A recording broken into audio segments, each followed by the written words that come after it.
Right, another sort of 10-minute or so revision video, just helping you look at the elimination haloalkane reaction. The name of the mechanism here is simply elimination. So we had nucleophilic substitution, we've got a load of electrophilic such and such, name and outline a mechanism, there's the name of it. Now this is a reaction that you studied early on in year 12, a haloalkane undergoing some change. And I'm going to pick a awkward example just to give us a few things to talk about, because as always the main focus of this video is the mechanism itself, but then there are some attached notes and I just wanted to give you a chance to hear it, be reminded of it. So we also have the elimination of an alcohol, which is where H2O gets kicked out in the presence of a concentrated acid catalyst. This is not that, this is evidently haloalkane undergoing elimination, and it happens in the company of a strong alkali. So the chemical that we'd use to deliver hydroxide into the system would be NaOH, wouldn't it? Sodium hydroxide or potassium hydroxide, but not like, well, there are a few others, but not like calcium hydroxide, because if you check the group 2 topic, it's really insoluble. So if you need to suggest a reagent, that's a complete chemical, use sodium hydroxide. And it's not going to be the ionic solid, it's going to be solution, but actually probably quite concentrated for this. We'll talk about the competing elimination and substitution reactions towards the end of the video. Now I said I'd pick an awkward example, and that's what we've got here, because there's a bit of asymmetry in this 2-bromobutane molecule that I've chosen, and actually there are two possible outcomes, and then we'll talk about a third. Actually we'll talk about EZ isomerism at the end, but ultimately this is how the mechanism goes. We're going to form an alkene from this haloalkane. Inevitably that Br is going to go, but we're also going to need to lose a H next door. And again, awkward example, there are two different possibilities. I'm just going to go for the one in the middle, okay? But it could equally be done on the one on the right there. A question would direct you if there was a choice to be made. Listen carefully to what I have to say about that in a minute. So I'm going to make butene from this haloalkane. And again, in elimination, you're always working across two carbons, because you're always in the process of making an alkene, or in electrophilic addition, actually you're destroying the alkene, but also then you're working across two carbons. So the first step has to involve the lone pair on a hydroxide ion forming a bond with a hydrogen on a carbon which is adjacent to a CBr, or a C group 7 group.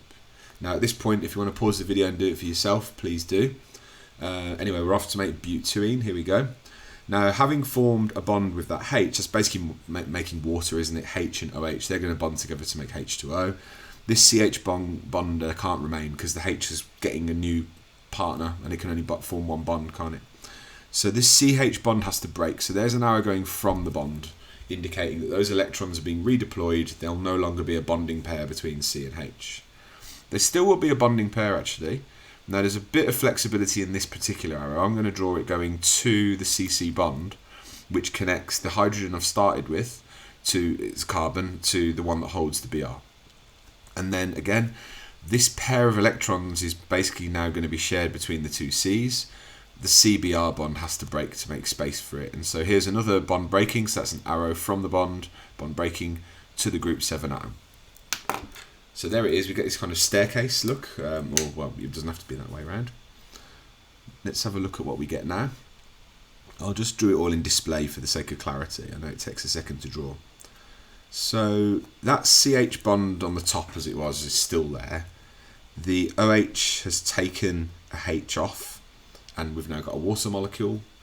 This second arrow represents this bonding pair that was shared between C and H, now becoming shared between C and C instead.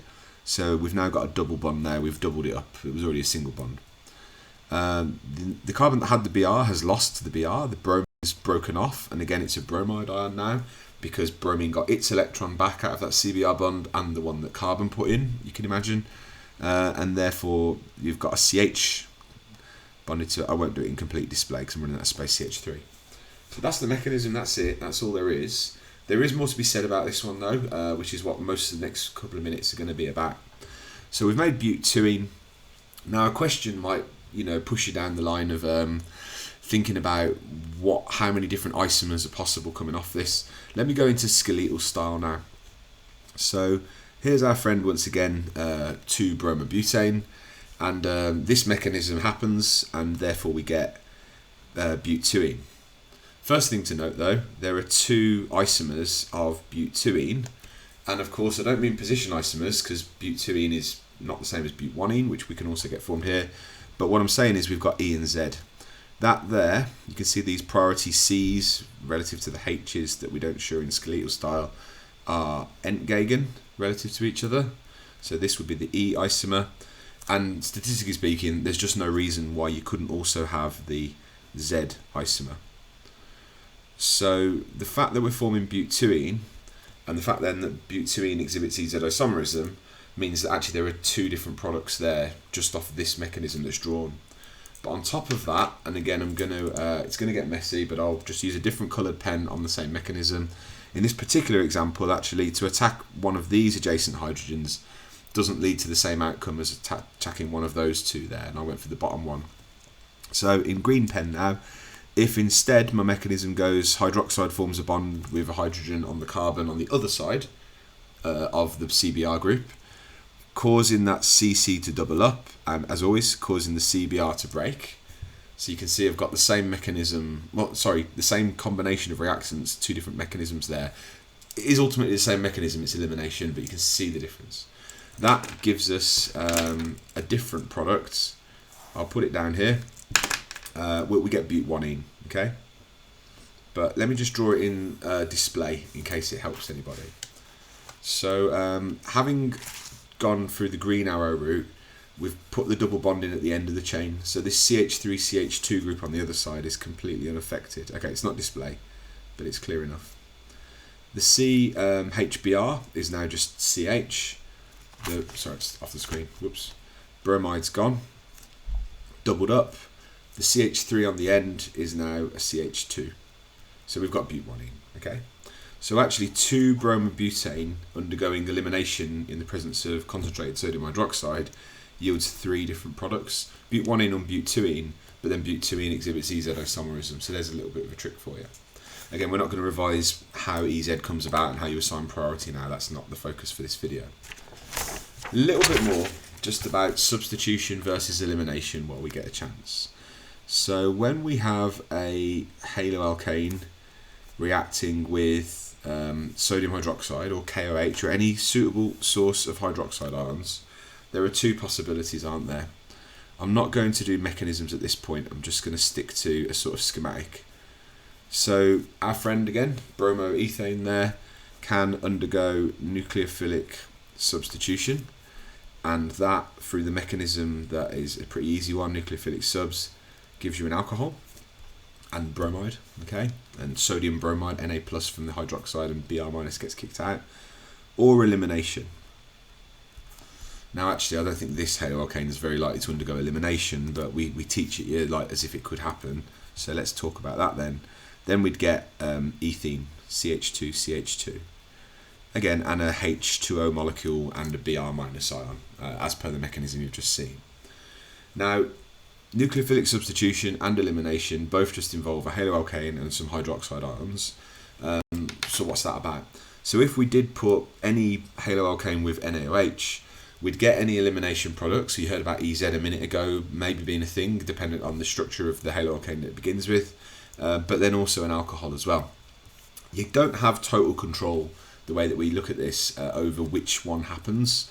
So in very, very short terms, if you want elimination to be the sort of outcome here, if you're hoping that you're going to put NaOH and haloalkane together and you're going to achieve alkenes, then you'd want it at a higher temperature. I'm going to make a point about which of these are more important in a minute. You'd use ethanol as the solvent. So ethanolic is a term that you'll have heard, but just ethanol as the solvent instead, or alcoholic even. And we'd use more concentrated source of hydroxide. Now, based on a couple of questions that we've seen over the years, those are all reasonable suggestions. I suggest that the temperature one is less important. This is just based on the reverse engineering of some mark schemes. I think the priority that you should go for there, if you have to suggest as one condition, is the solvent. The solvent makes a big difference. Also, how concentrated it is, the NaOHs does. So if you had to just pick one, prioritise the solvent. Okay, that's purely based on questions that we've had in the past there. If you want more substitution, well, basically you don't have it cold, but you just don't have it as hot. is what we particularly used to tell everybody. Again, crucially, most importantly, I'd say, we'd have aqueous. Obviously, that means just water as the solvent instead, aqueous conditions. And that aqueous condition will probably be achieved by using the more dilute NaOH. The NaOH is going to be dissolved in water. It's not going to be very concentrated. And there we are. Prioritise the solvent if you have to. But both happen, and you don't really have much say in it. Within elimination, if there are two different outcomes like butyl-1 and butyl-2, then again you have no power over that. I'm afraid it's just there it is. So be aware that these reactions can achieve mixtures of products. Anyway, I said 10 minutes. That's just over. Hope that helps.